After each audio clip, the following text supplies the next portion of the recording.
like a moth to a flame, burned by the fire. My love is blind, can't you see my desire? Like a moth to a flame, burned by the fire. My love is blind, can't you see my desire? That's the way love goes. Like a moth to a flame, burned by the fire. My love is blind, can't you see my desire? Like a moth to a flame, burned by the fire. My love is blind, can't you see my desire? That's the way love goes.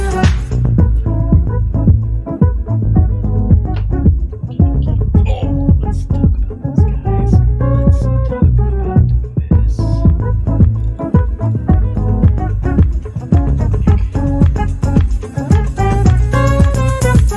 Like a moth to a flame, burned by the fire.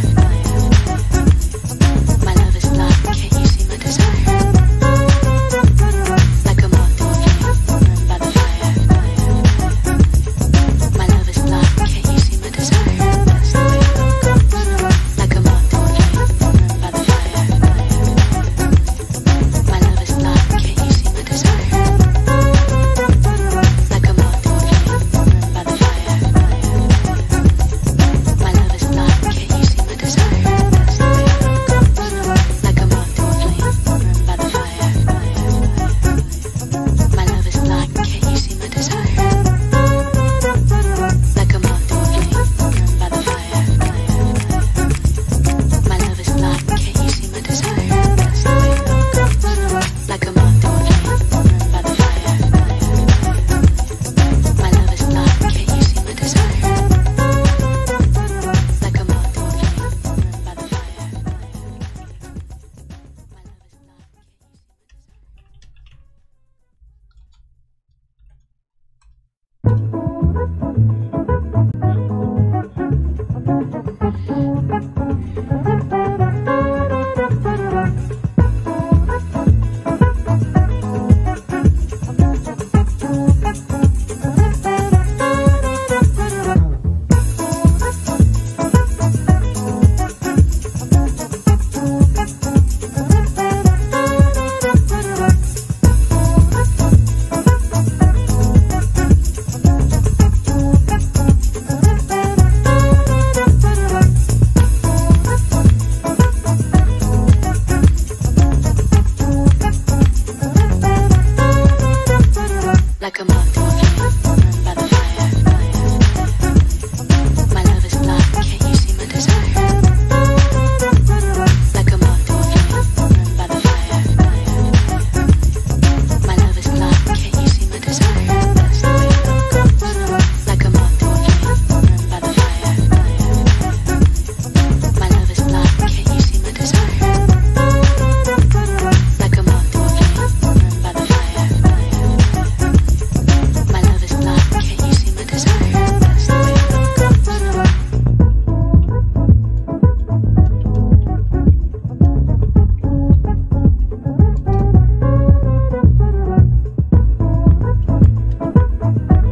That's the way love goes. Like a moth to a flame, burned by the fire. My love is blind, can't you see my desire? Like a moth All right, guys, be sure to send out that link, share it out. We got about a little over 20 viewers right now. Hey, Joko, I'm going to try to multicast when I can. Couldn't get to it today. Apologies. Hello, hello.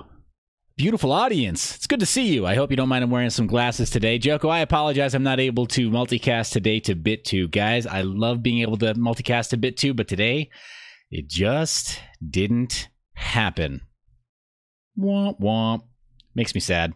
Makes me really, really sad. But first off, I wanted to do a shout out to BitTube. You'll notice just behind me, I've got the BitTube page open, and this is bit.tube/trending. And what's this? 12 out of 24 videos are from the Mind Your Biz channel. Guys, thanks so much. Let me do a quick shout out. Hey, Ken McMahon, thanks so much for joining us. I see you in the comments there. T-Bone, appreciate the support all the way from Canada. Terry B, one of the first. Phantom Spaceman, welcome. Biggie MCO, Brad Cahoon, I'm glad you got some acorns on route. Crypto Mind Tech, always a pleasure. And we've got others who are filtering in quickly, guys. Be sure to ask questions as we go. Something happened today that's huge, and I wanted to recap it with you, and I didn't want to go live with it because we'd have to go slowly, and I don't want to move slowly through this process. I think there are a lot of arguments that the United States, that the federal government is using with regards to cryptocurrency, and arguments against it, not really many arguments for it. And so these are arguments that, in my mind, from a debate standpoint, are not too difficult to offer a rebuttal to. But again, before we jump into that, guys, thank you so much. Thank you so much. There we go. You see it over there. Bit.tube. 50% of the front page results above the fold are from the Mind Your Biz channel. Thank you so much for the support there. If you haven't gone over to bit.tube/mindyourbiz, I highly recommend that you do. Mr. C, welcome to the live stream. But you'll notice right here on Mind Your Biz, all kinds of videos, several exclusives that you don't get here on YouTube. This video is going back over to BitTube later on today for watch time there, for airtime there. And we'll talk about BitTube at another time, but there's the shameless plug. Guys, also wanted to mention that if you're on Amazon and if you search for mindyour.biz, and mindyour.biz, you're going to notice some of our official merch pop up. One thing is this GPU can hash all night t-shirt, and the other one is the Hungry AF t-shirt. And that's Hungry AF for crypto. Don't you forget it. So those help to support the channel. It's very slow margin. I mean, I don't know if you're big into Amazon or if they ship to you, but it's fast shipping. So I tried to keep the prices as low as I could for full color printing, and then for white on different color t-shirts you see there. Those ship to you in 2 days, or, you know, whatever it is you choose, I guess. So shameless plugs all gone. Oh, wait a second. Just one more for subscriber pool. They added Loki. And as you know, if you use the password Seth, S-E-T-H, then the subscriber pool operators know that I sent you. I don't receive anything for this today, but they're talking about doing, I don't know, some kind of split later on. Oh, Dragoon, I'm sorry, you're right, you can't pay for this merch via crypto yet. And guess what? Shopify allows for Coinbase commerce integration, but Shopify, ironically, doesn't allow you to sell crypto-related stuff. Think about that for a second. Yeah. Merchant processing for crypto payments, but you can't buy stuff, you can't sell stuff that's related to crypto on Shopify. Whatever. We'll figure it out. Maybe they'll figure it out. Maybe we'll have to come up with a new platform that is crypto only. We'll see. But something else that you need to know about the news today is that XMR Stack, the official XMR Stack repository by FireIce, has been updated to support BitTube. I'm interested in this. You might be interested in this, but this is the latest major update to the XMR Stack main repo. Guys, without further ado, let's talk about this. There's a lot to go over, and so what I'm going to do is I'm going to just take some notes right here on the side and leave some high-level summaries so that after this broadcast is over, we can see at the different time code points and make a comment so we can jump quickly into where the different points are that they come up with and where I have some counterpoints and counter-arguments. This might take a little bit longer than the average broadcast, maybe at an hour, possibly 2 hours. You know what you're in for now, but this is commentary. You see, I've got my constitutional glasses on so that I can pop open my copy of the Constitution and say, you're wrong. You're wrong. Subcommittee on Monetary Policy and Trade. I'm just kidding, because there's almost nothing that I can bring up that is constitutionally sound, nor am I qualified to make that kind of commentary. Disclaimer, I am not a CPA, a CFA. I am not an attorney. And even if I were, I might not be licensed in your territory. So this is not financial or legal advice. This is just me making color commentary against professional politicians. Yes, I do know that both parts are over 3 hours. What I want to do is go over this part now. Okay, so I appreciate the shout out there, Terry B. I just want to go over this, and guess what? Here's what I'm going to do to make sure that we don't all get bored to tears. I have placed the speed, you can't see that right there, I've placed the speed at 1.5x. So all these really slow-speaking politicians that get paid by the hour to discuss stuff from the ivory tower, we're going to go through a little bit faster, okay? So without further ado, that's totally grammatically incorrect, or totally incorrect. That's not really a word. We'll flip this around so I can put my notes over there. There we go. Now we got the video playing over there. Keep some notes off to the side, just over my head. Alrighty. Objection. The chair is authorized to declare a recess of the committee at any time, and all members will have 5 legislative days within which to submit extraneous materials to the chair for inclusion in the record. This hearing is entitled The Future of Money, Digital Currency. I now recognize myself for 5 minutes to give. So first off, it's worth noting that every single ICO that launched in 2017 touted itself as the future of money. Just so you know, these guys actually set policy about the future of money, so it's kind of funny to hear them say we're talking about the future of money after all those ICOs. Just saying. An opening statement.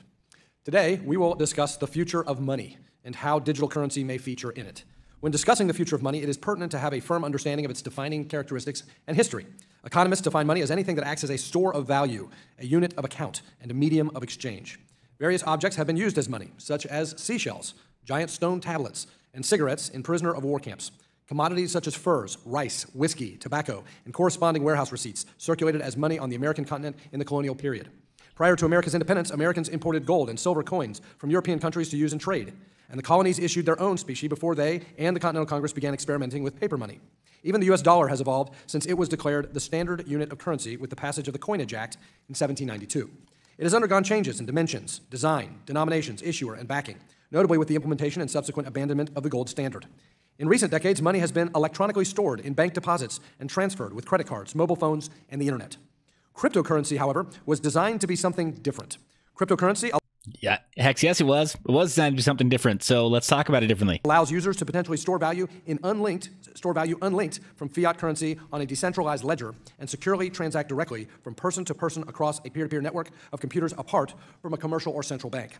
The central question before us today is this: are digital currencies simply a new way to hold and transfer value that will have a limited impact and niche appeal, or will it, or derivative of it, have a far-reaching transformative effect that will change our economy forever? Cryptocurrency has existed for a decade, since the appearance of Bitcoin in 2009, but has flown under the radar for most of its history.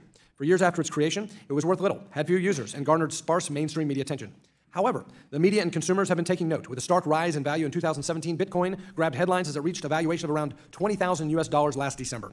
Also reported are controversies such as Bitcoin's involvement in purchases on the online black market, the Silk Road, and donations funding WikiLeaks, the theft of hundreds of thousands of Bitcoins from the exchange Mt. Gox, and reports that hackers have stolen $1.6 billion from cryptocurrency accounts over the last 7 years. Congress must pay close attention to the developments in this space. The Capital Markets Securities and Investment Subcommittee held a hearing examining the cryptocurrencies and initial coin offering. This guy over here, you know that he's like an intern. He's like, oh yeah, totally, this is being televised. Everyone's going to talk about this. Hey, have you set your mining rigs over to mine low-key? They're way up today. What a punk. What a punk. Markets in March of this year. And the Terrorism and Illicit Finance Subcommittee held a hearing to discuss illicit use of virtual. Look at it. Yeah. No. I heard, Ravencoin's mooning. You should totally mine that instead. Oh, this can be great. Currency and the law enforcement response last month.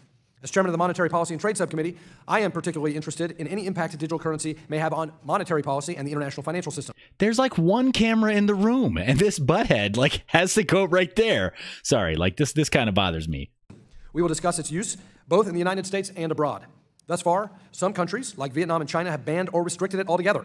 Others, such as Switzerland and Malta, have fostered it with a mostly hands-off approach and regulatory guidance. And others have adopted it, including Tunisia and Ecuador, by issuing their own central bank digital currencies. How ought the United States government approach this new technology is of great importance. Some believe, as former Fed Chairman Ben Bernanke highlighted in a 2013 letter to Congress, that digital currency innovations, quote, may hold long-term promise, particularly if the innovations promote a faster, more secure, and more efficient payment system, unquote. Some have suggested that cryptocurrency may be a catalyst for the elimination of physical currency and a foundation for a move to a purely cashless society.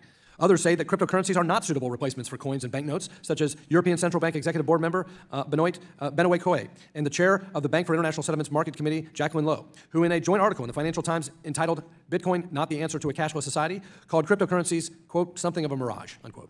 Cryptocurrency has attracted advocates, critics, skeptics, entrepreneurs, investors, and attention from media, government agencies, and law enforcement. Today, there are well over 1,000 different cryptocurrencies with various characteristics, together comprising over $250 billion of total market capitalization. Will cryptocurrency be the future of money? Are they in a bubble that will burst, or even just a passing fad? These are the sorts of questions we will attempt to address today with our witnesses. The chair now recognizes Mr. Foster. And also the bogey that walked behind me. For 5 minutes for an opening statement. Thank you, Mr. Chairman, and thank you to our witnesses. He's actually not that stodgy, but I think it's pretty funny to make fun of these guys. So, sorry, I'm going to be making fun of everybody that talks this entire time. I'll be brief because I am actually very interested in this topic, have been for a while. I look forward to the testimony of the witnesses and hope to hear about currencies that are not only pure crypto, but asset-backed crypto and potentially digital fiat currencies. He really drew out that as asset-backed currencies. And most significantly, digital fiat currencies. I'm concerned that if a significant central bank could issue a digital currency, that it would have the potential to supplant the United States dollar for many transactions and even as the reserve currency around the world. And despite the reports that they're exploring it, countries like Russia or Venezuela are not really credible economies that could issue fiat currencies that would supplant the dollar. But if, however, the ECB were to issue digital euros, then I think the entire world would very rapidly adopt that for many digital transactions, which would have benefits to consumers and a number of risks associated with that as well. And if there is really a credible threat that a digital foreign currency would supplant the dollar, we have to be prepared to respond to that threat. I look forward to hearing from witnesses on the economic feasibility of another currency supplanting the dollar and whether digitization could be a catalyst in such a transition. I also look forward to any thoughts the witnesses might have on some of the decision points that have to be made when you decide to create, for example, a fiat currency. The currencies could be traceable or not. They could be traceable only with a court order.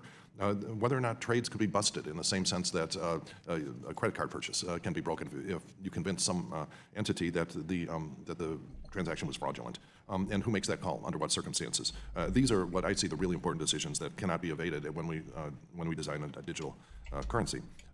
And so the issue of anonymity is really crucial and at the heart of this, as well as what sort of authentication a person will have to present to transact that anything. So I look forward to this hearing very much and yield back.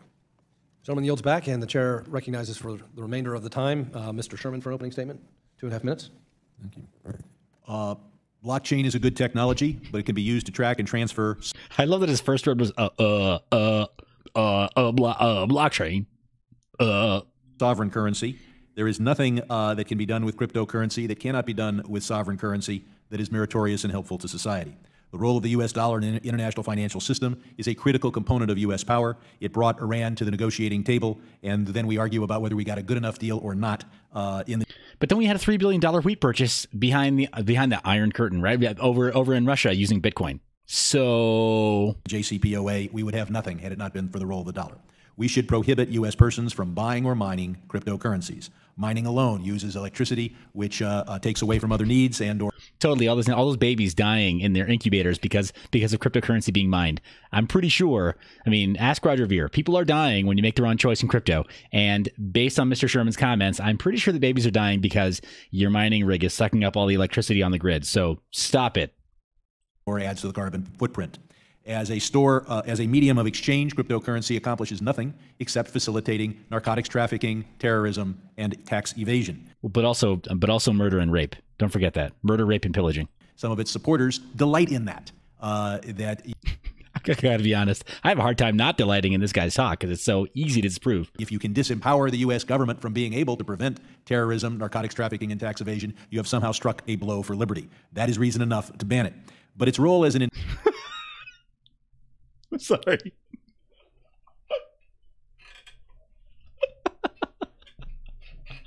First ivory tower comment. Woohoo! I got to get a counter somewhere, right? That's reason enough to ban it.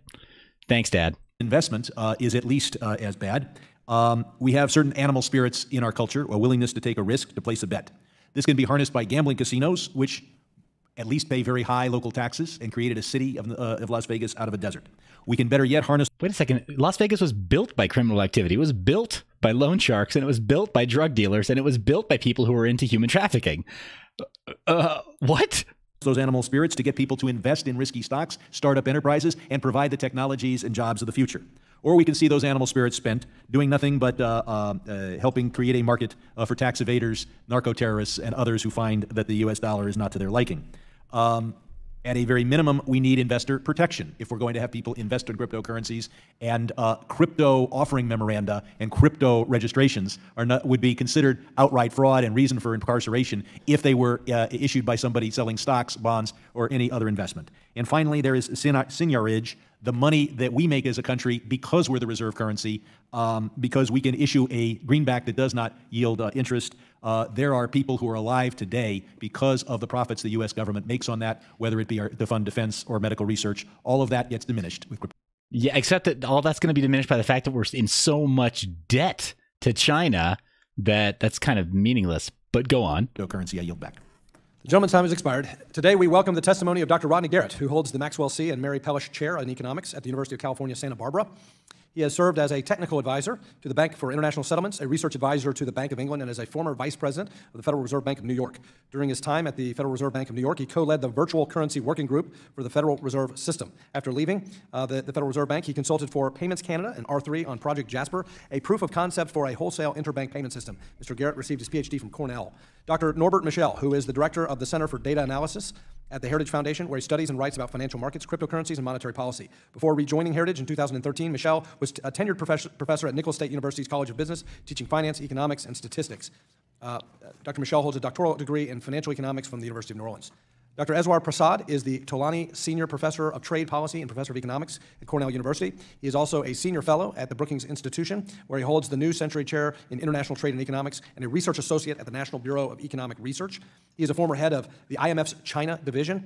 His extensive publication record includes articles in numerous collected volumes as well as top academic journals. He has co-authored and edited numerous books, including on financial regulation and on China and India. Finally, Mr. Alex Pollock is Distinguished Senior Fellow with the R Street Institute. Welcome back to the committee, Mr. Pollock, providing thought and policy leadership on financial systems, cycles of booms and busts, financial crises, risk and uncertainty, central banking, and the politics of finance. Alex joined R Street in January 2016 from the American Enterprise Institute, where he was a resident fellow from 2004 to 2015. Previously, he was president and CEO of the Federal Home Loan Bank of Chicago from 1991 to 2004. Alex received his master's in philosophy from the University of Chicago and a master's of public administration degree in international affairs from Princeton University.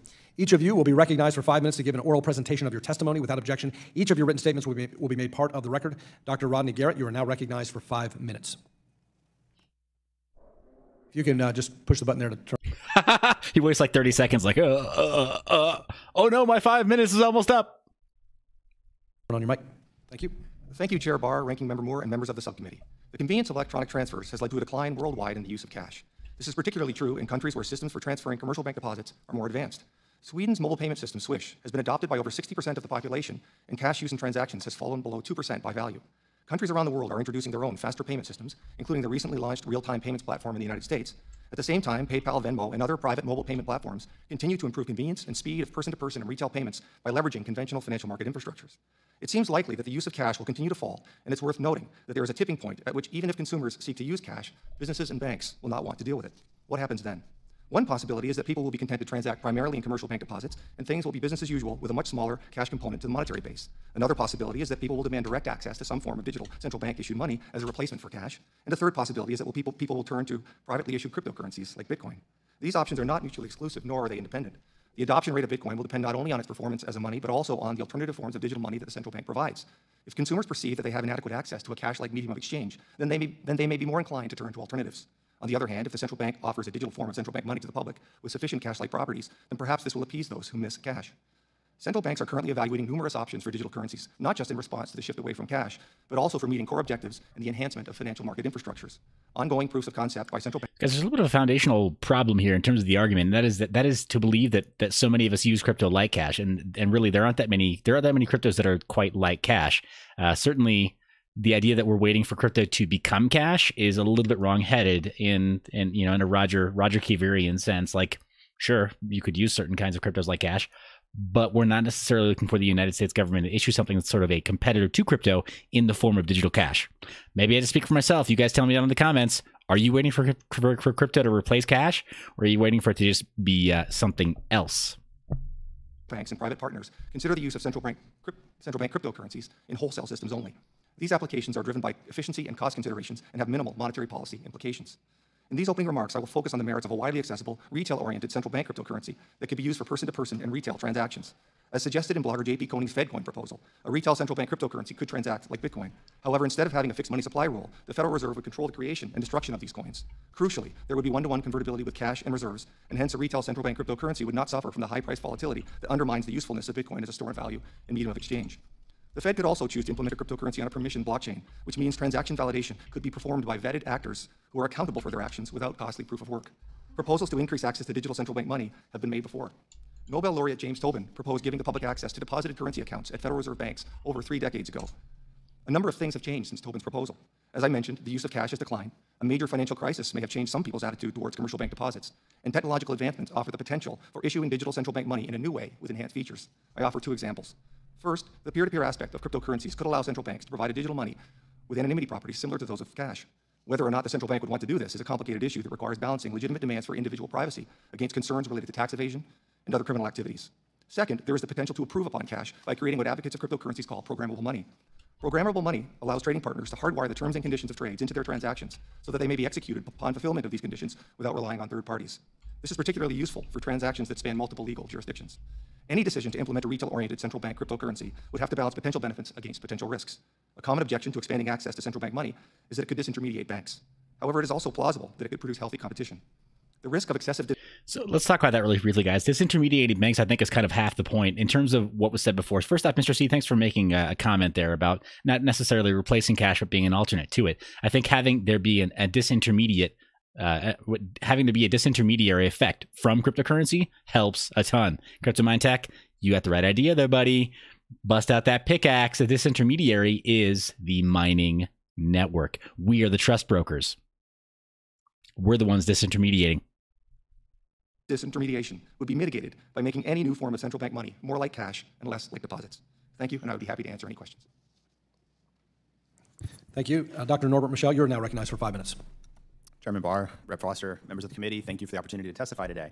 My name is Norbert Michele. I'm the director of the Center for Data Analysis at the Heritage Foundation, and the views that I express today are my own. They should not be construed as representing any official position of the Heritage Foundation. Cryptocurrencies have rapidly expanded since the introduction of Bitcoin in 2008, and their underlying technology, a distributed database that allows digital assets to be transferred without a third-party intermediary, holds the potential to transform the financial industry. This innovation should be fostered, not smothered. My remarks today will provide 4 specific points relating to the use of cryptocurrencies, cash, and other alternative forms of money. First, electronic means of payment have become more widespread as the technology has changed, but paper currency, cash, is still a widely used form of payment. The demise of cash has been widely and steadily predicted since at least the 1970s, yet it remains a preferred method of payment for many people. Federal Reserve reports show that cash is still the most frequently used form of payment in the U.S., and that it plays a dominant role for small value transactions. It also remains the leading payment instrument for expenditure categories such as person-to-person gift transfers, food and personal care supplies, and entertainment and transportation expenditures. As the charts in my written testimony show, both the volume and value of currency in circulation in denominations including all the way from $1 to $100 bills have steadily increased since the 1990s. That's increased. So retail establishments that prohibit customers from using cash, as was recently reported in a Washington Post story, do so at their own peril. But this danger, this threat of consumers using an alternative form of payment, possibly at an alternative place of business, is exactly as it should be. Competitive processes should take place so that businesses and consumers can discover the best means of payment. The fact that cryptocurrency is a new option for making payments, though it is in its infant stages, should be embraced. That brings me to my second point, which is that the federal government should not step in and tilt the playing field. It should treat cryptocurrency and all other forms of money neutrally. This means that it should not bestow any particular legal advantage on any particular alternative form of money, and that it should remove all legal barriers to using alternative forms of money. Removing capital gains taxes from purchases with alternative currencies, including cryptocurrencies and foreign currencies, would be a major step towards leveling that playing field between alternative forms of payment.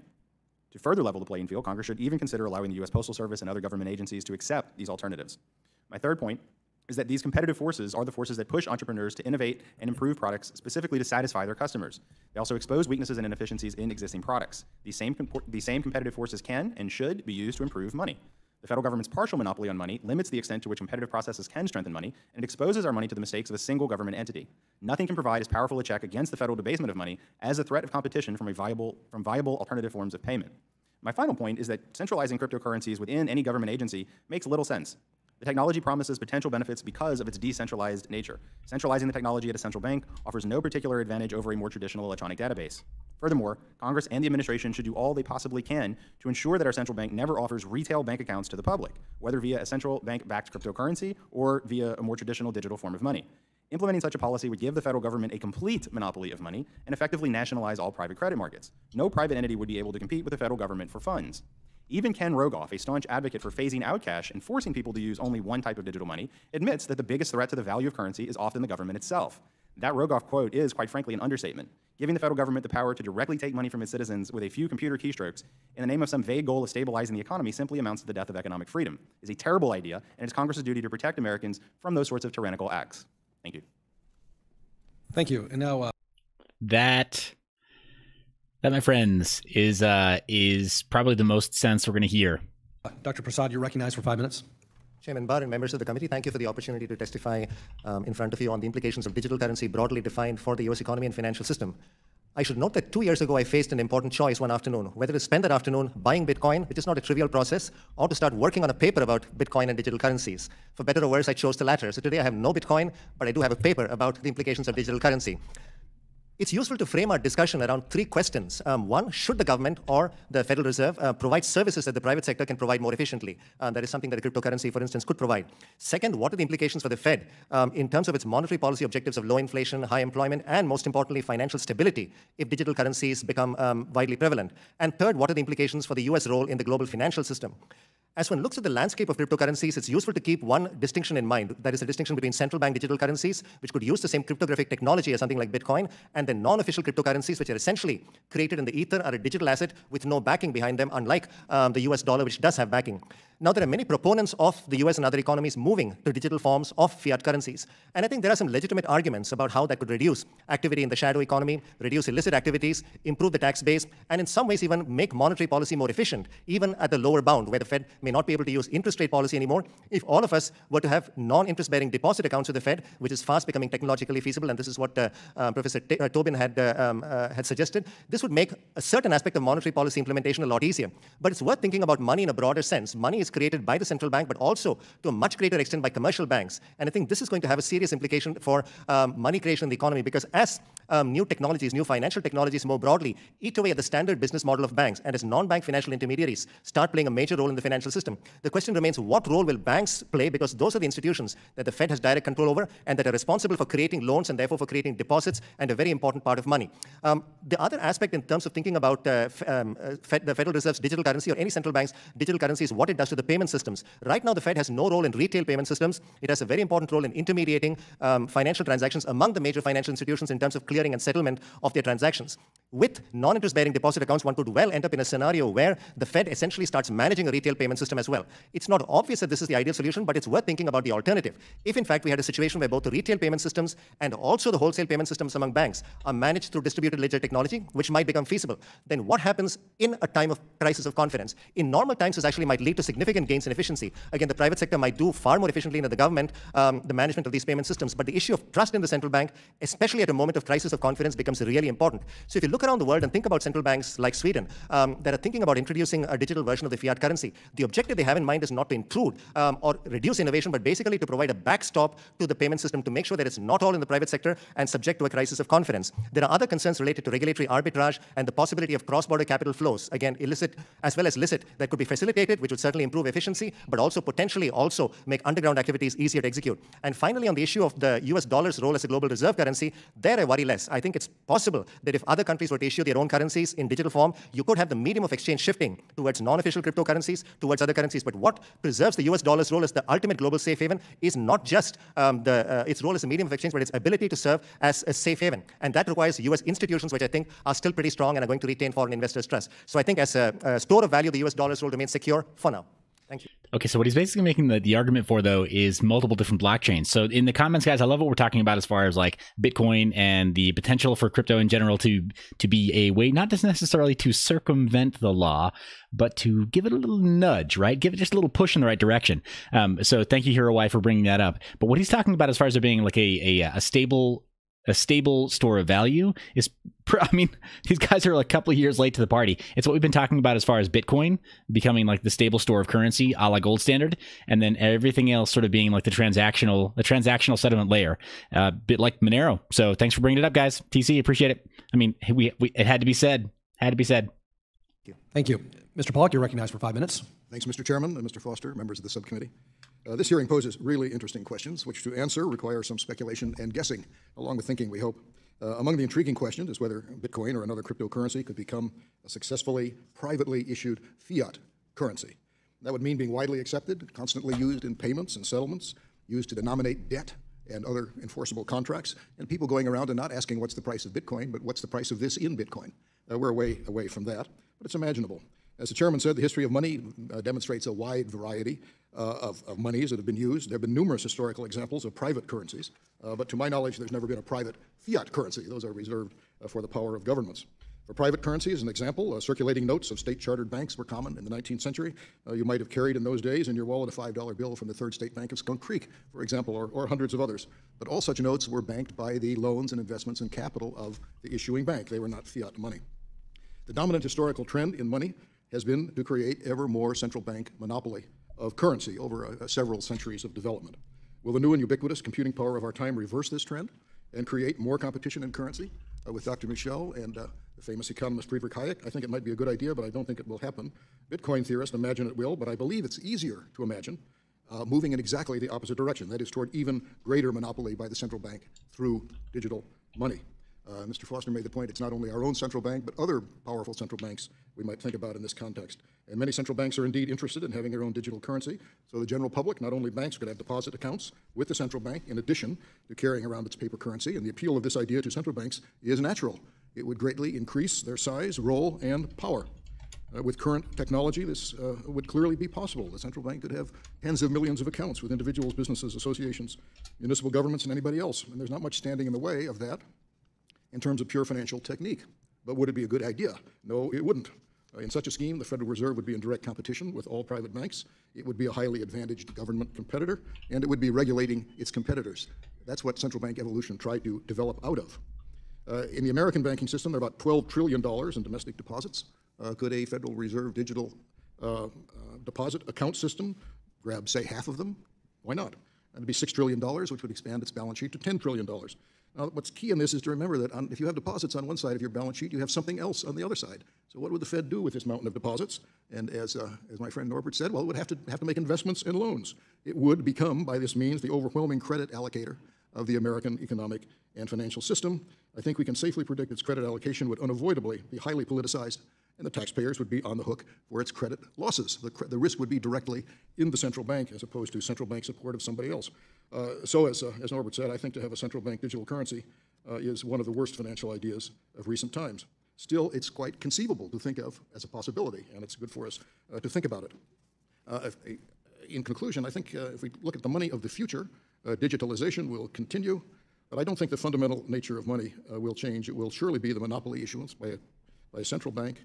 It might be a private currency backed by reliable assets. I don't think it will be a private fiat currency like Bitcoin. And as we consider all this, an increase in the monopoly power of central banks, which already have too much, should be avoided. And thanks a lot for being able to share these views.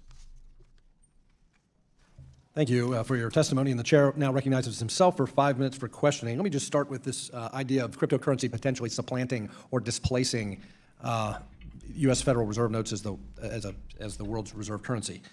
And this is for anyone who wants to chime in. With greater use of electronic payments and the advent of digital currencies, do you think demand for U.S. Federal Reserve notes will decrease? And what implications does that have for the U.S. dollar? I think if you look at why the U.S. dollar is as strong as it is and is in demand as it is, you have to look beyond just the fact that we have a Federal Reserve that prints Federal Reserve notes. We have an economy with strong property rights, especially relative to many other countries in the world. We have an incredibly well-developed, industrialized infrastructure here. And as long as you combine those things and have a dynamic economy, then the assets of that economy, including the money that's predominantly used in that economy, are going to be sought after. So that's what you should focus on if you want people to want our money, if you want people to want to use our money. And there's also a downside to being the world's reserve currency, and that's that we can basically sort of continue the fiction that we can print as much as we want and lend as much as we want. And that's frankly not a good idea. So that's just not the way that I would think of those things. Anybody else want to comment on that? Mr. Pollock? Another way to think about that is that the United States has had and continues to have, as my old friend John Macon used to say, a competitive advantage in wealth storage services. And that's an advantage that arises out of social infrastructure, all the things that Norbert said, rule of law, enforcement of contracts, a strong financial system, and of course a powerful government enforcing all of that. And I think that will continue. But we talk about bank notes, and U.S. dollar paper currency does circulate around the world, as we know. Nonetheless, I think the electronic forms of money, certainly in the wholesale markets, will become ever more dominant, in spite of the advantages in some situations that paper currency has, like privacy. Dr. Prasad, you wanted to... It is difficult to see an asset that has no intrinsic value and no backing by the government maintaining value as a store of value. The initial promise of something like Bitcoin is that it might become an effective medium of exchange. And that promise hasn't quite panned out because it turns out that it is very inefficient and very costly to transact using Bitcoin. So in fact, many of the non-official cryptocurrencies that are gaining more traction as mediums of exchange are in fact ones that are backed by fiat currencies or other forms of backing. So there is one called Tether, for instance, which is backed one-for-one with the US dollar, and that is beginning. Guys, what is the current transfer fee as far as Bitcoin? Somebody tell me down in the comments, because I mean it's a moving target, right? Day to day, we don't really. It's not necessarily what it was during the bull run. During the bull run, yes, there was a bit of an issue, and yes, fees rose. But I've done BTC transfers recently where it was next to nothing. It wasn't anything bad at all. I mean, someone want to bring that up and set the record straight in the comments? Feel free. To get traction as a medium of exchange. So ultimately, the US dollar, as was just pointed out, is maintained in its dominant role through US institutions and the trust in the Federal Reserve. Let me follow up by starting with a more kind of fundamental question. You talked about the volatility of digital currency, and maybe that is the principal reason why it's not the best medium of exchange right now or store of value. But at its very core are cryptocurrencies money? And I invite anyone to chime in on this. And if not, if cryptocurrencies are not money, do they substitute as money? Do they function as money substitutes? Dr. Garrett? Yeah, on that point, I would point to Hayek, who didn't like the word money as much as he liked the word currency, arguing that that's a property, so a thing can have currency to a different extent. And so, is Bitcoin money? Well, for regulatory purposes, we may not want it to define that way. The IRS, the CFTC has defined it as a commodity because that's necessary for regulatory purposes. But in terms of the conceptual idea of is it money, it is to some extent, but it's not currently a very good one for the reasons that have been articulated. It's not very good as a medium of exchange because the price is so volatile. That means that, or a store of value, but as a medium of exchange, it's not good because if we think the price is going to go down, I don't want to receive it, and if I think the price is going to go up, I don't want to spend it. So this volatility undermines its features both as a store of value and as a medium of exchange. My time's about ready to expire, but would its properties as money improve? Would its quality as money improve? Would its volatility decline based on adoption rate? Is adoption rate all that is required to improve its qualities to get to money? Well, yeah. I mean, people have to start using it for transactions. I mean, if that happens, then the price volatility might start to decline. The adoption rate has a lot to do with it. The way Bitcoin itself is set up has a lot to do with its own volatility, but that's only one cryptocurrency. But yeah, so I would just in general say yes, the adoption rate has a lot to do with it. Finally, they're how far in? They're like, oh my gosh, they're 40 minutes in, and somebody finally says, oh, by the way, there are other cryptocurrencies aside from Bitcoin. Just so you guys know, everybody over there is like, oh, what? Why didn't anyone tell me? It's not my memorandum. My time is more than expired. I will now recognize Dr. Foster for 5 minutes. Thank you, and thank our witnesses again. Recently, there were reports in the press that estimates of about 20% of all Bitcoin had been lost, which strikes me as implying that whatever government or central bank issues digital fiat currency, if that was a representative number, it would be a tremendously profitable enterprise to be in. If 20% of your cash never came back to be redeemed, and that's in addition to the interest expense if there's no interest paid on these digital instruments. And so it strikes me that whatever country starts doing this and becomes a de facto standard is going to have a permanent cash cow. And do you see anything wrong with that analysis? Congressman, I'd say for any issuer of currency, you like to have your currency lost or put away someplace. Remember American Express checks, which were kind of currency. Used to encourage you to put them in your attic and save them for the future, which was tremendously profitable for American Express. Yep. And on the other hand, there have been some concern here that somehow there'd be a big evil government monopoly taking over all banking functions. It seems to me it would be pretty self-limiting if there was no interest paid on these things. An average person would maintain just a convenience level amount of this and not have all of their net worth in something that paid no interest. And so it seems like you just have a reason. The fundamental problem with this argument also that there are already cryptocurrency networks that are being launched that do offer interest. They do offer staking interest. So, I mean, one project that comes to mind that's been on the channel is Bitcoin Interest. That's not an implicit endorsement of their project, but it is to say that they do offer interest on their coin. You have to stake for it. And then there's some others as well. I mean, Richard Hart went live talking about his Bitcoin Hex, right? Where they're offering interest, but you have to lock it up so that it's something like a CD, a traditional investment vehicle. But these guys don't really know. They don't really know. Yeah, Hero Y, they do seem excited because I've got it at 1.5 speed, but I didn't want to hang out for like a million hours watching this. I don't think you do either. Reasonable fraction of everyone's net worth usable for short-term transactions. And then they would separately, in a very competitive banking and investment environment, allocate the main bulk of their investments elsewhere. Do you see anything wrong with that analysis? Yeah, Dr. Yes, I do. I think the Fed would pay interest. Just as they do. I'm sorry. Yeah, well, as they don't on cash. Yeah. But just to be clear, the notion that is being floated right now is of non-interest-bearing deposit accounts. Right now, this is not a clear proposal yet. There are different ways of thinking about how to set up a central bank digital currency, but the notion of deposit accounts is of non-interest-bearing deposit accounts. So the concerns that you could have this asset superseding other assets is highly unlikely because, again, it will be a zero nominal interest rate yield instrument, just like cash currently is. In regard to your concern about potential technological malfeasance, this goes back to the 7th century when paper currency was first printed, when counterfeiting was a concern, and that's remained to this day. One could argue that digital forms of fiat currency could reduce the concern about counterfeiting of paper currency, but they are on the flip side, and in most issues here, there is a one side and the other side. But the flip side here is that certainly they would make them very vulnerable to technological hacks, and this is why I think most central banks are very concerned about moving forward very aggressively with this because of technological vulnerabilities that are potentially out there. Yeah, and so the promise of blockchain is that it provides. Well, and frankly, there are a lot of pioneers. What is the saying? Pioneers die, but settlers prosper. And there are a lot of pioneers in the crypto space right now that are trying to figure out like how do we become like not de facto chain dead by locking up every single bit of potential coin supply by having an ultra high emissions curve, or how do we make sure that that there's the right amount, the commensurate level of block reward for staking versus mining versus masternode usage. I mean, we're very much in the growing pains right now. So these guys, when they talk about stuff like that, they probably need to be reaching out to some of these coin founders and thanking them. It's essentially a non-falsifiable ledger. That would prevent a lot of malfeasance. I think that the kind that you still will, I think, forever be worried about is the business of authenticating the person who has access to move these balances around and operate that system. And that remains an unsolved problem in the digital world, is how you really authenticate yourself for different levels of transactions. Dr. Garrett, how does actually Sweden handle this issue in their proposal? For example, in the Swedish proposal, do swipe fees just disappear, and that you can pay? How does Sweden deal with the problem if someone steals your cell phone or your identity somehow and proceeds to spend a bunch of money? Is there a mechanism to get your money back when a fraudulent transaction has taken it away from you? I think if you're regarding to the current Swish system, this is a system that's run by the central bank in cooperation with private banks. So these are still centralized accounts. So in the event that your cell phone was lost, you would still have access to go to the bank, reveal your identity, and get your account reinstated. Or you could probably just do that online. So I've got to say, there are definitely social engineering tricks as well. If you talk about like phone phreaks, for example, and it's a form of hacking that has nothing to do with technology at all. But phone phreaks, for example, they use social engineering to get access to all sorts of stuff, right? Surrender, I'm sorry. Yeah, most people are kind of like, why are they speaking so fast? What's going on? My head's going to explode. But I really just don't want to hang out and listen to them talk the whole time. A couple of them speak very slowly as well, right? So as far as, hey, Crypto Mind Tech, thanks for hopping back in. Thank you for the super chat from before. And yeah, man, get some rest. Gotta recharge. So yeah, chill.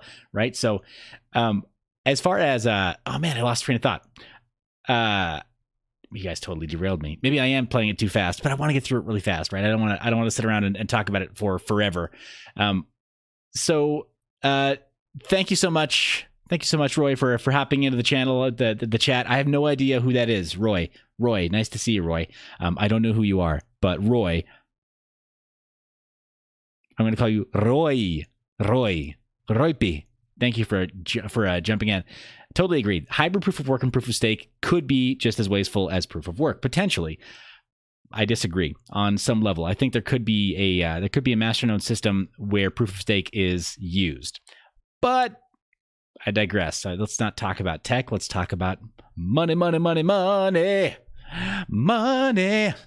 has issued something called an e-krona report where they're considering alternative new technologies to deal with the replacement of cash, but those are still just proposals. Okay. And among those technologies... Okay, sorry. He just jogged my memory. Phone phreaks have been doing this for years, though, right? They've been doing this for decades, right? Calling up, impersonating somebody, and then through social engineering, jacking all stuff, right? They can take all your accounts because they pose as you. They do a convincing job. They're able to get a hold of just a couple of pieces of personal identifying information, such as your birth date, maybe your mom's maiden name, something like that, and then they're in. That's all they need. Right? So we know that cryptography, we know that trustless systems, a la crypto, that they overcome those kinds of limitations. But the primary problem is if you lose your keys, if you forget your seed phrase, you're stuck, right? You're in trouble. Like those are the keys to the kingdom, and you're never getting anything back, lost, right? So I don't know. I don't know what that means, Roypy. Roypy, thank you for joining the chat. It's good to see you. If you know Imperdin, tell him hello. They're considering is a stored value technology. And in China, which has just massively apparently adopted digital transactions for consumers, at least, is that essentially an account balance with the two big players whose name I forget, Alipay and whatever the other one is. So these are essentially everyone has a balance on there, and I pay you by transferring some of my balance in Alipay to you, or is there some government operation behind it or central bank operation behind it? WeChat essentially is based on using the WeChat platform and the Alipay platform, but with balances that are already at your bank account, so you can link it to your bank account. What Sweden is considering is two options, either a register-based system, where you have these electronic deposit accounts like I mentioned, or a value-based system where essentially you download digital cash onto your electronic wallet, which would be like a credit card. So those are the two options in Sweden that are being considered. Thank you. Gentleman's time has expired. The chair recognizes the vice chairman of the subcommittee, Mr. Williams from Texas. Thank you, Mr. Chairman, and thank all of you for today's hearing. We're in the exciting first stages of the digital currency movement's adoption by mainstream stakeholders, and it's become apparent to many that blockchain and other new technologies as the digital currency space offer solutions that have the potential to drastically alter the financial sector that does business. Sorry, this guy's great. Can you mine it? I mean, like, can you really mine it? Is it like oil? Can you pull it out of the ground? How do you mine this here cryptocurrency? As Congress and regulators determine how best to treat these emerging products, we must be mindful of the impact our actions have on innovation and the free enterprise. At the same time, however, it's important that policymakers keep in mind the legitimate governmental interest in preventing the use of anonymous digital currency by those who wish to do us harm.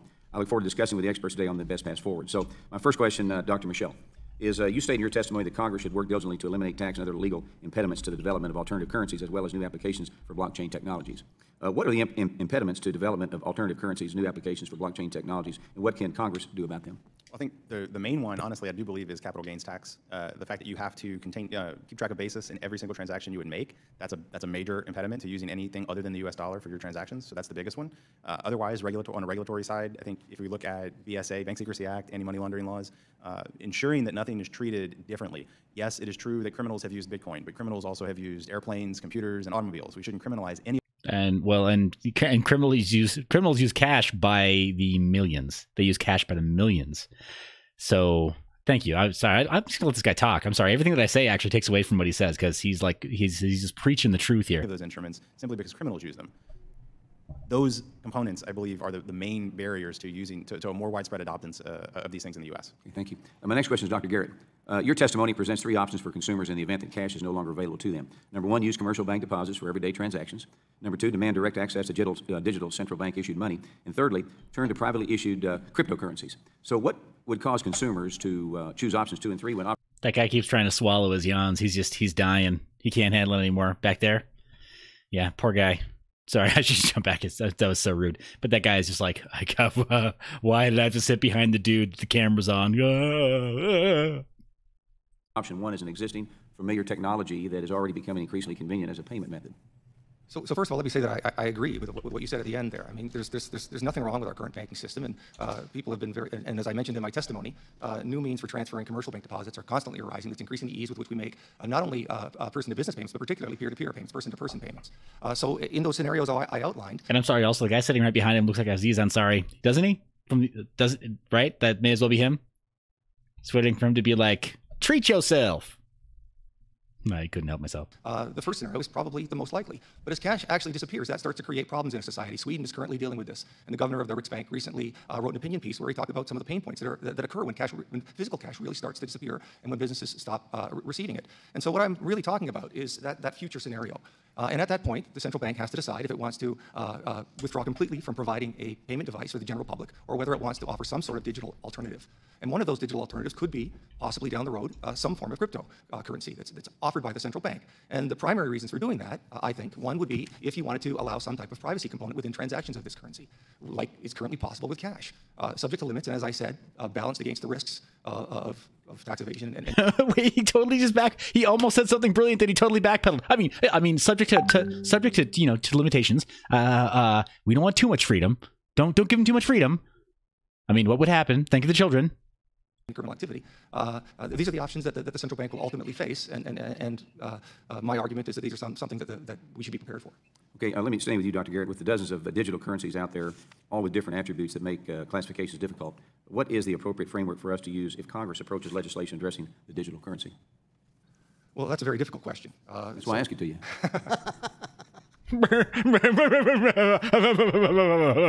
I'm so funny. What a comedian. Oh my gosh, we pay these guys way too much.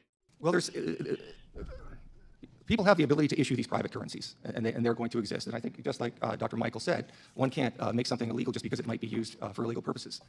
What I'm arguing is that I believe that the central bank does a good job at providing payment services, and not only just at the interbank level, but also for small payments by the public.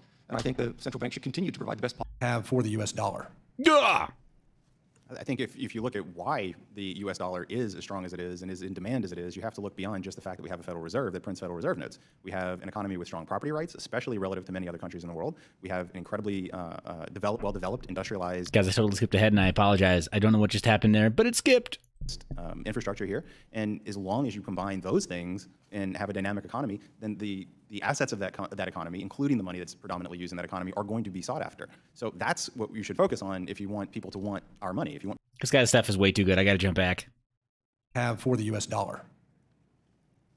I think if you look at why the U.S. dollar is as strong as it is and is in demand as it is, you have to look beyond just the fact that we have a Federal Reserve that prints Federal Reserve notes. We have an economy with strong property rights, especially relative to many other countries in the world. We have an incredibly well-developed, industrialized infrastructure here. And as long as you combine those things and have a dynamic economy, then the assets of that economy, including the money that's predominantly used in that economy, are going to be sought after. So that's what you should focus on if you want people to want our money, if you want people to want to use our money. And there's also a downside to being the world's reserve currency, and that's that we can basically sort of continue the fiction that we can print as much as we want and lend as much as we want. And that's frankly not a good idea. So that's just not the way that I would think of those things. Anybody else want to comment on that? Mr. Pollock? Another way to think about that is that the United States has had and continues to have, as my old friend John Macon used to say, a competitive... Oh, I totally jumped back. I apologize. This guy, what my friend John Macon used to say. I'm just going to name drop people who we don't know and are probably dead. Okay, thanks. I mean, no offense. I don't want to make it ageist, but I don't know who you're talking about. Sorry. Because the price is so volatile. That means that, or a store of value, but as a medium of exchange, it's not good because if we think the price is going to go down, I don't want to receive it. And if I think the price is going to go up, I don't want to spend it. So this volatility undermines its features both as a store of value and as a medium of exchange. My time's about ready to expire, but... On the other hand, there have been some concern here that somehow they're... Hey, thank you, Rican Soldier Boy. I appreciate that. I did a keyboard stroke. I was actually looking for... I was going to do an upward chevron in the chat section, and apparently that is a command in the YouTube UI. Apparently it jumps back. I might have been a full 10 minutes. Maybe that's what it... Maybe there's like a set interval, but apparently it is. There is a keyboard command to jump back in YouTube. Be a big evil government monopoly taking over all banking functions. I love that he said it. He said the words. Guys, okay, we're done. Let's turn it off. Let's go home. Actually, there's more. It seems to me it would be pretty self-limiting if there was no interest paid on these things. An average person would maintain just a convenience level amount of this and not have all of their net worth in something that paid no interest. And so it seems like you just have a reasonable fraction of everyone's net worth usable for short-term transactions. And then they would separately, in a very competitive banking and investment environment, allocate the main bulk of their investments elsewhere. Do you see anything wrong with that analysis? Yeah, Dr. Yes, I do. I think the Fed would pay interest, just as they do. I'm sorry. Yeah, well, as they don't on cash. Yeah. But just to be clear, that is based on using We shouldn't criminalize any of those instruments simply because some form of crypto currency that's offered by the central bank. And the primary reasons for doing that, I think, one would be if you wanted to allow some type of privacy component within transactions of this currency. Okay, here we are back to Garrett, Dr. Garrett, almost saying something totally brilliant. He's been on the edge. He's been on the edge of awesome throughout this entire event. He's not quite there, but he's close. It's currently possible with cash, subject to limits, and as I said, it stings. It hurts. Stop. Balanced against the risks of tax evasion and criminal activity. These are the options that the central bank will ultimately face. And because, I mean, in that moment, it's almost as though he's complicit in saying, like cash. I'm sorry. The big secret is we're trying to get rid of cash because we can't control it as much. I misspoke. Ah, man. And my argument is that these are something that we should be prepared, and they're going to exist. That best possible product might involve some of these new technologies, but issued by the central banks to remain competitive with those payment devices, as opposed to some of these private currencies, which are less able. We're less able to monitor and less able to. Gentleman's time has expired. The chair recognizes the gentleman from California, Mr. Sherman. It seems like some think tanks demand at every turn that we do things that make the federal government less able to meet its financial obligations, and then they demand that we have an extensive... Wait. I'm trying to prepare myself mentally for what's going to come out of this man's mouth. Okay, a couple of deep breaths. Like just when you're deep sea diving, take a few deep breaths because your brain is going to lose oxygen for like 2 minutes or 3 minutes. An expensive foreign policy that costs well over $1 trillion. There's no way to square that unless we abolish Social Security and Medicare. We have moved from a gold from 2,000 years ago to drafts and paper currency, symbolizing gold, to where the paper currency itself has value. And now, for many decades, What has value is paper that represents the paper. I pay my rent with a check, which represents paper dollars, which, as recently as the 1930s, could be converted into gold, but can no longer be. Let me correct you there, Mr. Sherman. Actually, we went off of the gold standard entirely in the 1970s. But go on. We now have an opportunity to disempower the federal government and to move that power to those hostile to it. We need a medium of exchange. We need a unit of value. The witnesses have demonstrated that the dollar is much better at that for honest citizens. But cryptocurrencies offer unparalleled advantages to nations that the U.S. government wants to sanction for their terrorist activities, to tax evaders, and to criminals. Mr. Pollock, what? And Mexicans, rapists. Go on. This seems to be a solution looking for a problem. What can an honest citizen not do to store? Sorry. What can an honest citizen not do? A lot. There's a lot honest citizens cannot do, and the list is growing. Thanks. Value to effectuate a transaction. I can be in the smallest hamlet in rural India and use my Visa card. I've never had a problem paying somebody, unless I didn't have the money. So it's a good, we have pretty efficient, mostly digital transfers of dollars every day. What's the problem we're trying to solve, except for the problem that the narcotics dealers have? I think the proposal... The problem that the narcotics dealers have. You know, there's actually a problem that the narcotics users have. The narcotics dealers don't have a problem. They can keep using your cash. Being made for private fiat currencies, which, as I said, Congressman, strikes me as an unlikely outcome, a private fiat currency as opposed to a convertible currency, is to give optional ways of settlement for anybody who wants to use I've got a means of settlement called the dollar. What is the great failure? And you have another one called the euro. And I have many choices. As you point out, you used to have ounces of gold. So what problem do I have that they're trying to solve, unless I'm a tax evader or a narco-terrorist? I don't think we can. First of all, I'm not pushing. Tax evader or narco-terrorist.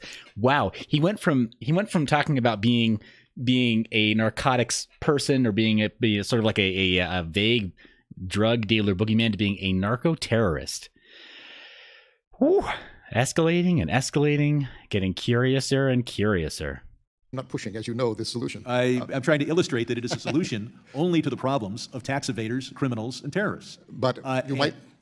Excuse me, you might... And offers an opportunity for profit by speculators speculating on... This guy can't even agree with people who are attempting to prove his side of the argument. ...on a currency whose sole value is to help the aforementioned ne'er-do-wells. Go ahead. You might argue that people should deserve, just as I think Dr. Michele did, and in my written testimony there's a quote from Friedrich Hayek on this, the freedom to choose the denomination of the transactions they want to we should allow people... All right, Mr. Pollock. Mr. Pollock, I'm starting to like you. ...to own guns in many circumstances. But if the sole advantage of a particular gun is that it has a special tape on it to prevent fingerprints from adhering, and you would say the honest citizen who wants to hunt wants to make sure that the deer cannot identify the fingerprints of the hunter, I would say the sole benefit of that particular tape on that particular gun is to facilitate criminals. That is such an incredibly far-fetched argument with such little basis in any applicable legal precedent. I'm truly baffled. Because you don't murder deer when you go hunting, and you don't need to leave fingerprints on a hunting rifle. And I mean, let's leave the Second Amendment alone right now, because this is not even what all this debate is about. But to bring up Second Amendment rights and Second Amendment analogies is just plain foundationally wrong-headed. Moment of silence for everyone's intelligence that this man just murdered. Okay. What, other than facilitating criminals and allow people to place bets on the value of a criminal tool? I mean, we could speculate on the value of burglars' tools. What does this do? What problem does it solve? Can you identify one? Because I can't. I don't know the extent to which cryptocurrencies are used in this criminal way. I suspect they are to some extent, but so is cash. And as Michele says, so are a lot of things. Rifles are chiefly used for hunting. Rifles with designed not to have fingerprints on them are predominantly used for crime. Okay, I mean, by all means, guys, help me crowdsource this. How many models of rifle are even designed with the intent not to adhere fingerprints onto them? I mean, I'm not like a huge gun nut, but I don't understand where this example even comes from. I don't even think there's a basis for this in reality. The gentleman's time has expired, and Thank goodness, some good news. the bells signal that votes have been called on the House floor. We will recess for votes in a moment, but we will go to Mr. Hill for 5 minutes of questioning. Then we will recess and we will return. And for members who have not had an opportunity, we will reconvene for the remainder of the hearing for your questions after votes. At this time, we will ask Mr. Hill for his 5 minutes of questioning. Thank you, Chairman Barr. Appreciate the time today. Very interesting panel. I was at the U.S. Chamber this morning talking about fintech and the advantages of exploring how blockchain can change business economics and accounting and logistics. Very interesting topic. Today we're talking about something that is the headline, which is constantly chatter about cryptocurrencies. And when I listen to your testimony, I just have flashbacks, not personally, of course, to the 1830s. I'm thinking about wildcat banking when we had no central bank, thanks to President Jackson's insistence that we didn't need that. And every state and every business and every town issued script or currency. I have a book at my house of obsolete script and currency that's a collector's guide, and it's very thick. So help me, Mr. Pollock, understand that why is this any different? I mean, I can't imagine that anyone. I love that everybody in this guy's office is also like, I want to dress like the boss. Everybody wears a blue shirt with a yellow tie. Dress like the boss. Dress for the job you want. Dress for success. And this guy, Mr. Hill, he is the epitome of success. Privately issued cryptocurrency could be any more accepted than another in a big picture sense. Why is it not like wildcat banking of the 1830s? Congressman, I think it's exactly the same as I tried to suggest in my testimony. I said in my written testimony, I have in my collection, maybe my book isn't as fat as yours, a nice copy of a $3 bill issued by the Wisconsin Marine and Fire Insurance Company, which acted as a bank in the 1840s in this period you're talking about. I think it's exactly the same, except those currencies did have a claim on the assets of the bank if the bank had good assets. Thank you for that. And Dr. Michele, I think if I remember Article 1 right, coining money is an enumerated power of the Congress, not the Federal Reserve System, yet in fact, Chairman Powell got the question this morning, like Chairman Powell can decide to do cryptocurrencies at the Fed. Where is all this? This would still be pursuant, obviously, to Congress directing that we do this. And so, okay, get another intern that just absolutely needs to be seen on camera. Hey, I know that guy. I saw his face on TV. Wasn't he on, what was that show? Right, The Future of Money, Digital Currency. Guy's great. Loved him. Tell me your views on that legally.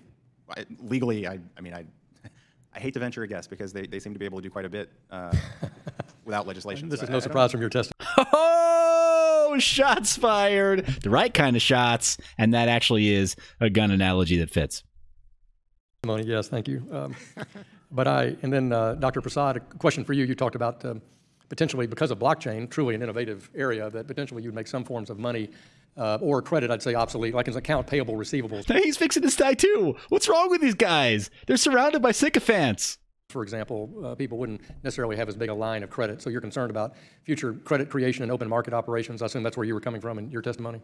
That's part of it. If you think about the previous congressman's question about what is the point of cryptocurrencies, there are many inefficiencies that lurk in the financial system, including ones that result in crisis, but also if you think about payments, either using your Visa or if you think about cross-border settlement of transactions, those are painfully slow, sometimes quite expensive, and these technologies in principle provide a way of getting around those issues. They, in principle, again, I emphasize that, would make transactions much easier to verify, to follow through. They could ensure finality of settlement of transactions and bring down the cost. We're not quite there yet, but that's the prospect, and that could affect the traditional model of banking, especially as non-bank financial intermediaries. We talked about Alipay and Alibaba in China. They take over, and that could affect how the Fed thinks about financial stability and the transmission of monetary policy as well. Thank you very much. In my time remaining, Mr. Chairman, since this is the Monetary Policy Committee, I have to commend to our viewing audience and to my colleagues Mr. Pollock's recent writings on the 40th anniversary of the Humphrey-Hawkins Act, one of my personal favorite laws, and we celebrated today quietly here as we had Chairman. The Humphrey-Hawkins Act. I mean, was that like a special?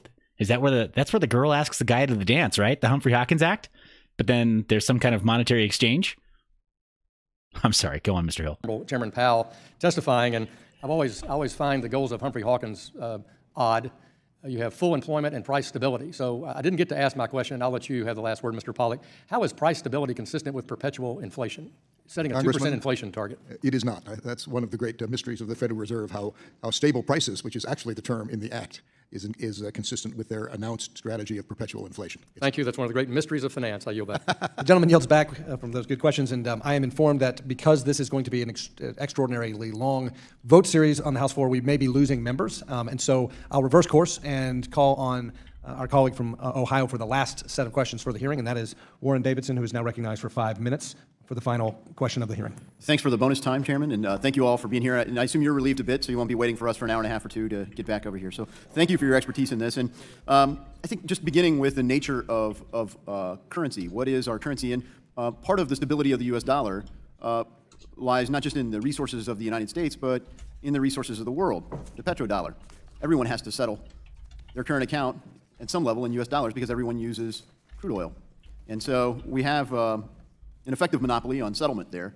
And it dealt somewhat effectively with the problem of mercantilism involved in gold. So it prevented hoarding because the oil isn't hoarded. Of course, Congress continues to tap the Strategic Petroleum Reserve, so I assume eventually maybe we can find an end. But in the background of that, what creates the stability of money?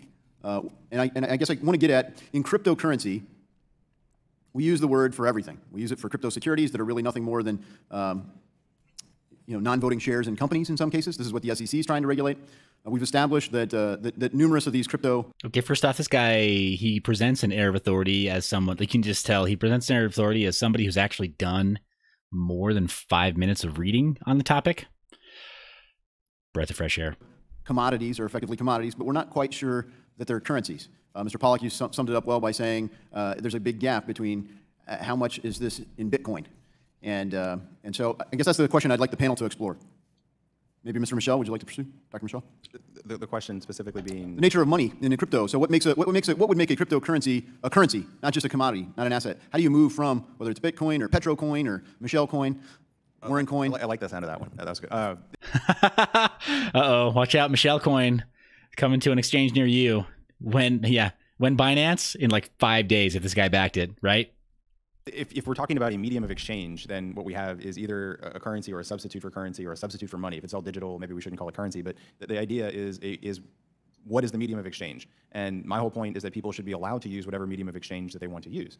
The fact that many people think that the Fed is great and the Fed is fine and we should just stick to the central bank that we have, that's wonderful. If nobody else ever believes that way and hardly anybody adopts any alternative form of money, then there's no problem. Nobody's going to use one. But if somebody comes up with something better, then we should allow that to take place. Because you highlighted earlier that the government shouldn't favor one or the other. Well, we clearly do. We coin the money, and we have the official money. We have the legal tender in the United States.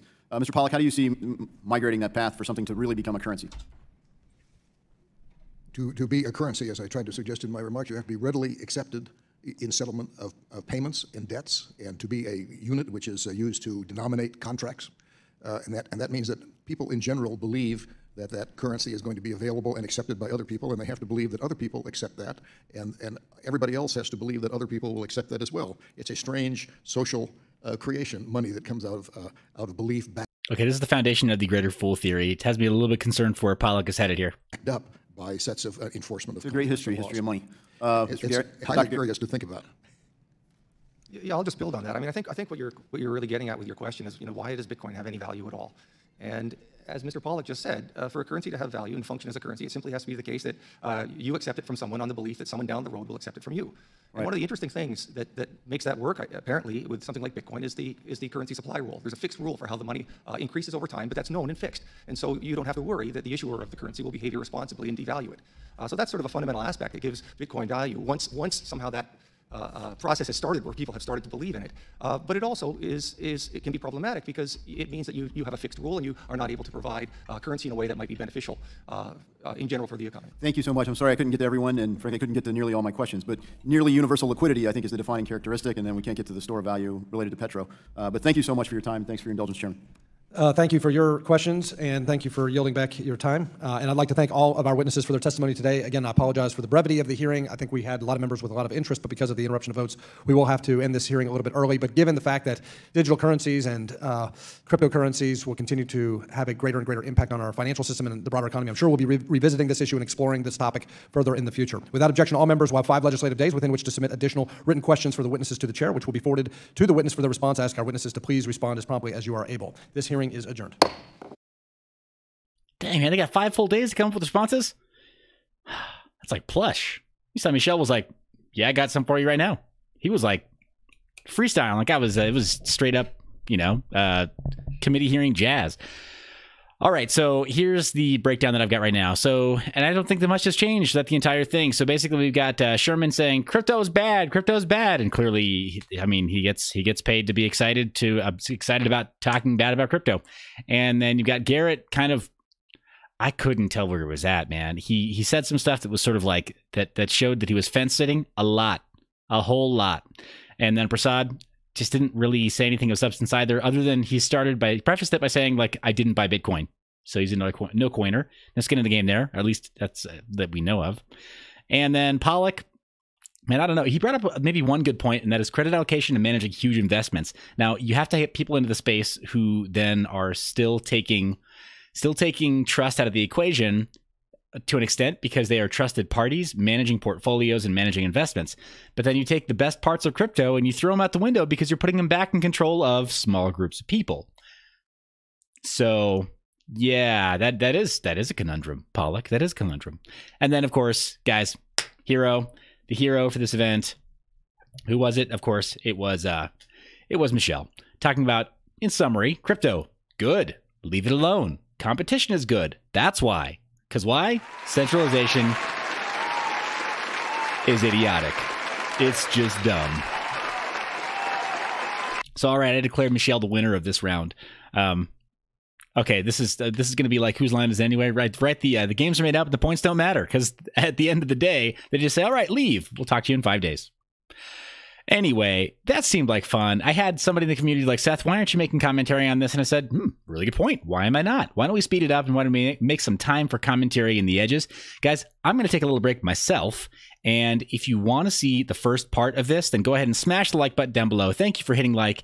Thank you for hitting subscribe. Thank you for being supportive, hitting the bell icon so you're notified when stuff like this happens, when I go live. Thank you for sharing out to Twitter and Reddit / or our cryptocurrency. And, you know, I love your face. And, okay, what's the one big point that I missed to Dr. Michele? Tell me, Terry B, in the comments. I want to see this. Might have missed the part where he brings up getting rid of tax on everything crypto transaction on an exchange. They sidestepped when he mentioned it. Yes. Well, he was talking about sidestepping capital gains, rather making sure the capital gains happen at the right place. But the problem with that is that you'd be creating something of an investment vehicle as a de facto standard for crypto, as opposed to if you're working with US dollars, having to use something like, say, a Roth IRA or an IRA. I'm not a CPA, not a CFA. This is not financial advice, but I think that what they're getting at and what they're trying to avoid doing is giving advantageous tax properties to crypto that normally, right now, you have to know how to navigate the maze to access if you're just using the US dollar. So they don't want to give an unfair advantage to people using crypto, but the reality is people who understand finance already have an unfair advantage against the unwashed masses. So yeah. All right, guys, let me know down in the comments. Should I cover the first part? I'm inclined to now to go back and watch the morning session, because clearly that's where all the really interesting witnesses were. So I'm going to take a break. I'm going to cut this live stream, and then I might come back later on today, or we'll do it first thing in the morning. Guys, you know I love your face. I will see you very soon.